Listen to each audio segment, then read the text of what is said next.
East Texas, we are joined right now with one of our very own, Michael Richardson, joining us. Let me fix your camera shot really quick. Michael, go ahead and start off. Tell us what you're working on today, what story you got to go to. So I just got back from Longview ISD, where they did a meeting, trying to connect church pastors with principals and officials from the Longview ISD community, trying to find ways to sort of connect each other, have the church serve in mentor positions throughout the district, and they're trying to do this every quarter. It's a new initiative. So they had all the church officials gathered. They had a meal and sort of talked about ways they'd like to see, some growth between the community, between the church community and the district itself. It was really interesting. There'll be a full story on it later today. But before then, I have an interview with one of those church officials. Take a listen.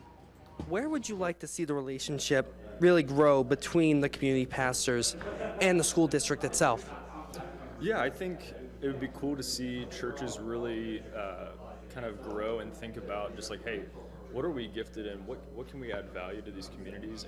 And go to these principals and ask them, like, hey, how do we, like, what are your needs? How can we come alongside you? Not try to come in and influence their own agenda, but just saying, how can we come and bless you guys and be a blessing to your campus?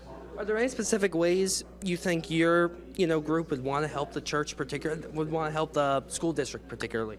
Yeah, so with Young Life right now, we work with Judson STEAM Academy and Foster Middle School. We have some volunteer leaders that go in and spend time building relationships with students at school lunches, dismissals, mentoring, tutoring, and it's just been a great partnership that we've been able to see happen so far, and I think a lot of other churches and organizations can do the same. How important is this, to the community? Oh, it's huge. I mean, kids nowadays need a caring adult that's willing to walk alongside them and step into their world. And what better way for adults in this community that are faith people that can influence the next generation.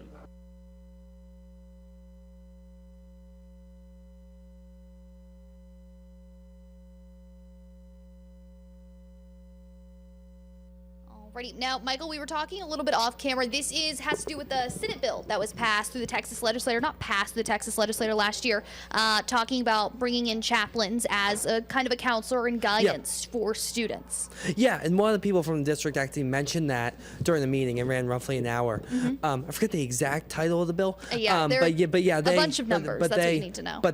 You are correct. So, just one of those examples of how something in Austin can impact something here in Tyler.